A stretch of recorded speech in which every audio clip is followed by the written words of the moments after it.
Okay, so household employees.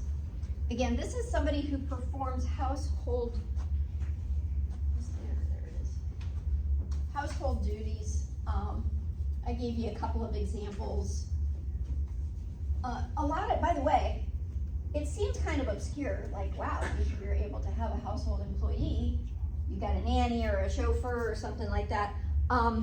It's actually not uncommon for this to happen, especially like summer nannies. Like, there are a lot of folks who, instead of sending their kids to summer camp or day daycare during the summer, if they've got, 3 kids or something, they'll just hire one person to come in and take care of them during those summer months, maybe a college student or somebody like that. So it's not terribly uncommon. And by the way, a lot of politicians over the years have gotten themselves into big trouble because they have ignored this part of the tax code and they have not paid these taxes. So, in fact, there have been at least one Supreme Court nominee that has been sidelined because they got caught up in this. They didn't pay the household employee taxes, and it was found out, and so they never became Supreme Court. Zoe Baird, look up Zoe Baird. She was one of them. I think that was back when Bill Clinton was president. She lost her opportunity to be a Supreme Court justice because she didn't pay these taxes. A lot of people don't pay them simply because they don't know as well. They're just ignorant of it. But of course, it's important. If you're going to do that, you gotta make yourself educated on it. So who are these people? How much do you have to pay them before they become actually household employees? So they are subject to tax rules for household employees if any of the following are true. The employer paid one household employee wages of $2,600 or more in 2023, then they have to pay Social Security and Medicare tax. If federal income taxes were withheld on employee wages, they have to file this form. Household wages of at least $1,000 were paid to all household workers combined in any calendar quarter last year or this year, then you have to pay FUTA tax, federal unemployment tax. Household workers don't include the taxpayer's spouse, father or mother, children under age 21, or anyone under age 18 unless providing the household services is their primary occupation. So this means that you can have your babysitter, so that you can go out on a Saturday, Friday or Saturday night, you can pay the babysitter, even if you ended up paying him or her more than the threshold. If they're under 18, it's not a problem, right? If though they are like professional babysitters, like that's what they do for a living and they've got a business that they've set up, that's different because then that's their primary occupation. So an example, high school student who occasionally babysits for neighbors would not be someone that you have to file this Schedule H for. They could be classified as employees or independent contractors. It's an independent contractor, you're gonna have to file a 1099 NEC form. What we're talking about here though are individuals who are employees. So that means that the work is controlled by the employer. The employer says, I need you to be here at 8 a.m. I need you to stay until 4 p.m. These are the things that you need to do. It's all about control. Who controls the activities? Who controls the financial part of it? It's everything comes back to who is in control of those duties and all of that. They generally work for one person, although they wouldn't have to. They might be able to provide services for other people, but in general, they work for one person and they're under the direction of the employer.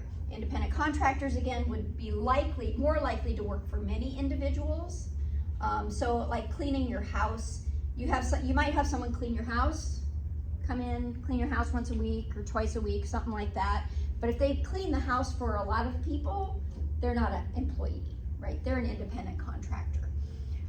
So in that case, you wouldn't have to withhold any taxes. But we don't file the Form 941 or 940 for household employees. Instead, what we do is we pay these taxes on a separate schedule that is attached to our Form 1040. It's not filed separately, it's attached to the 1040. And this, no, this is the 940 here that they've got in here. Household workers. They can choose to file the 940 and 941 if they want to. I don't know why anybody would do that, because this is a lot easier to file a Schedule H than it is to keep track of the 940s and 941s. So here's the 940. You guys should all be pretty familiar with how this works. All of your total payments here, payments that were made in excess of the $7,000, and then that number is subtracted from that number to get our taxable amount, and then that's multiplied by the tax rate, okay? Fairly simple. And then you've got to list how much you owed in each quarter as well. So this is where they would keep track of, did you owe 500 and you didn't pay it? That would work. And that's how much you owe, not how much you paid in that part section there. Okay, so this is the Schedule H. So calendar year taxpayers having no household employees in 2023 don't have to complete this form. Well, yeah, of course. Did you pay any one household employee cash wages of $2,600 or more in 2023? Yeah, and they say all those things that we just said, the rules are listed here. If it's your spouse, your child under 21, parent, anyone under age 18, look at the instructions before you answer this question. So yes, in this case, yes, we paid somebody. Did you withhold federal income tax for any household employees? So they haven't answered this question. I'm not quite sure why. But if it's yes, you're going to skip line C and go to line 7. No, go to line C. What is line C? Did you pay total cash wages of $1,000 or more in any calendar quarter to all household employees? This is the federal income tax question. This is, well, let's see. This is the Social Security and Medicare tax question. This is the income tax question. This is the FUTA tax question. So total cash wages subject to Social Security tax. So I guess in this case, they only owe Social Security tax on these amounts. So they paid somebody $4,800. Social Security tax multiplied by 12.4%. So they're actually going to be paying both. They've got to pay both amounts, the employee and the employer portion. And then Medicare tax times 2.9%, again, both halves there. Any additional Medicare tax withholding? Well, no, we're not anywhere near the 200,000 mark there. Add those two together, and this is the amount of additional, so 8D, I think it goes to page 2. More questions. Did you pay unemployment compensation contributions to only one state? If you check no, then I think what they have to do, no, it's still 0.06.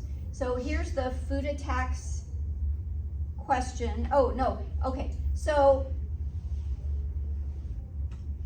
if they paid FUTA tax to the state unemployment tax, which they said they did, then they get that point. They get that credit reduction. If they didn't pay to the state, then they've got to pay the full amount. They don't get a credit reduction. But so here's the question about the FUTA tax. Yeah, if you paid contributions to a credit reduction, state the instructions and check no. If you check no to any of the boxes, skip section A and complete section B. So here's section B, where they figure if you get any of the credit reduction in there. But anyway, okay, so we've got the Social Security and Medicare taxes here, and then we've added in the FUTA taxes. So the employer or the taxpayer whose 1040 is being prepared, they're going to have to pay this extra $763 for the household employee taxes. Okay. What else do I want to say? So this is the example. So here we got, this is Dale and Carrie, household worker, paid the household worker $400 a month, $4,800 for the year. They live in New Mexico. And they did pay $480 of state unemployment taxes for this worker. So, and then there's the calculation of the taxes that are owed, Social Security tax and Medicare tax, but then there's also, where are they doing that? They didn't include the FUTA taxes here, but they do owe FUTA taxes for this individual as well.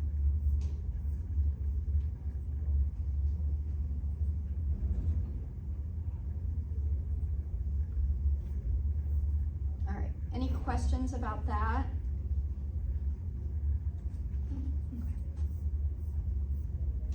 Did you look up Zoe Baird? Did somebody look up Zoe Baird?